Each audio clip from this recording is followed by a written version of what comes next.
Profesor, para 2 ditësh, u nda nga jeta njëri në figurat më të mëdha të kombit shqiptar, akademiku Recep Qosja. Ju padyshim e keni njohur Recep Qosjen, veprën, jetën dhe aktivitetin e tij në shërbim të kombit. Si përjetoni këtë humje të madhe të një kolosi të letrave shqiptare? Ndarja fizike prej nesh, prej botë shqiptare, edhe prej jetës së Recep Qosjes, është një moment vërtet i dhimbshëm për nga pikpamja e vlerave që ai ka ofruar dhe edhe botësi njerëzore. Ai ka pasur edhe si njeri, Recep Qosja ka qenë njeri i madh, krahas, studios i madh, kritik i madh, shkrimtar i madh dhe Recep Qosja është shquar për përmasa të jo thjesht të nivelit kombëtar, por edhe më gjatë.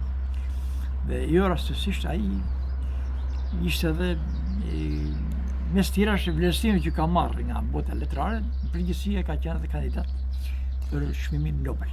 Profesor, në amanetin e tij, në testamentin e tij, ai është shprehur se unë i kam luftuar gjithmonë sunimtarët dhe duhet varrosim si njeri i thjeshtë.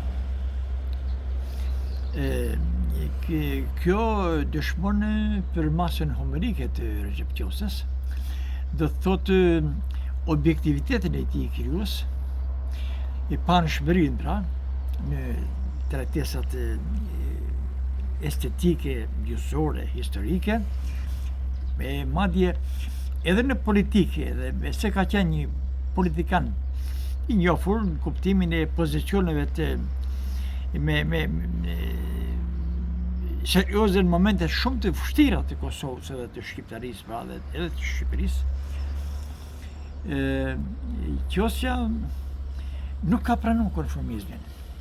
Edhe kjo ka qenë arsye që e ka quajtur si hipokrizi civile, hipokrizi politike, hipokrizi nëse do më përcjellin ata që unë i kam anatemuar, edhe më kanë anatemuar, kuptohet, por ata që nuk rruajnë për masën e objektivitetit, por thjesht flasin për pragmatizmin e tyre politik.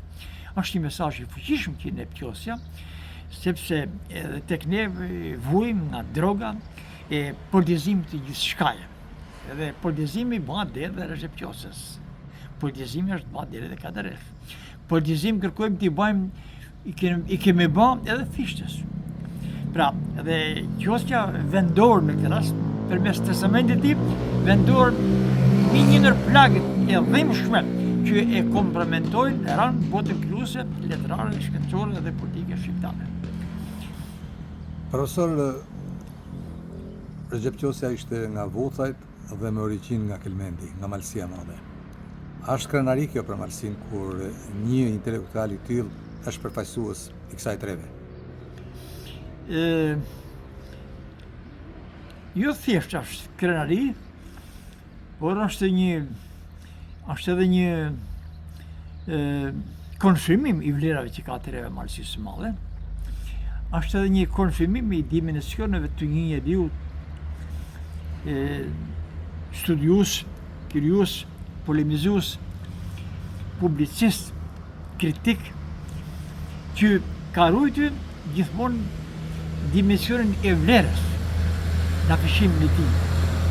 Unë kam pasur rast ta njoh Qosjen, ta njoh nga afër, edhe në takimet me Qosjen, qoftë në Shqipëri, por edhe në Prishtinë, ai ka shfaqur gjithë njerëzidhakun e tij, ka shfaqur gjithë dimensionin e tij human, por megjithatë më ka pëlqyer ai ka shfaqur guximin. Ka qenë krijuesi, studiosi, publicist ynë ma guzimtar. As Kaderea se ka patur guximin e Qosjes. Pse e them këtë? Qosja e mante si moto të tij bazë përpjekja e shqiptarëve. Filozofia e kësaj përpjekje do të jetë kush? Vetëm Bashkimi Kombëtar. Nuk ka përdorur këto nofkat, këto thënjet kjo me europianizma, me demokratizime, me globalizme, me gjithë përfshirje që i përdorim si fashad, pra, dhe në anë tjetër sidhim si ekstremist, sidhim si përjashtues. Ose kemi kompleks, kemi frikë ta themi kush ishim dje dhe kush jemi sot. Vetëm Birti Ragovin kom parë në Shqipëri që ka thënë me guzim, unë po i kam besu komunizmin. Edhe ditë dam për tila edhe ka ma qenim në kohën e dur, pra ka ma qenim kundër ti si një dogmë fatkeqe për fatin tonë, shikon. Edhe qosja ka patur këtë, kur Jugoslavia po dërmoj Kosova vinte në momente kritike, qosja ideolizat Kosovës. Kur kosovarët unitin protesta, qosja ideolizat Kosovarët. Qosja e sërmoj të gjithë shqipfolësit të shqiptarë. Kjo komplementuan. Qosja kur UÇK-ja doli UÇK-ja në vitet 90, pra 97, 98, 99, që ishin vitet e kontributit sa historik, qosja e mbështeti UÇK. As nuk e quajti terroriste UÇK, as nuk e quajti banda, qosja e mbështeti edhe e vetmja rrugë shqiptarëve ta për të fituar lirinë, pavarësinë. Por këtë tjetër, kryesorja, Bashkimin Kombëtar, është kontributi i kësaj UÇK-ja. Ne kemi nevojë të ballafaqojmë serbët në mënyrë përfunimtare. Edhe realisht ai kontributi i shkëlqyrë i UÇK-s, padyshim, ka vlerësohet, nderohet. Kontributi i Shtetit Bashkuar të Amerikës që na mbështetet që janë lart, por pa kontributin e shqiptarëve, pa kontributin e tyre, pra në fushën e betejës, kërkush të adhuron lirinë. Këtë ide kishte qosja. Këtë ide majti ide në fund. Edhe gjithmonë qosja foli vetëm për Bashkimin Kombëtar, pa frikë, pa komplekse. Si as kërkush në Shqipëri. Profesor, faleminderit. Faleminderit juve.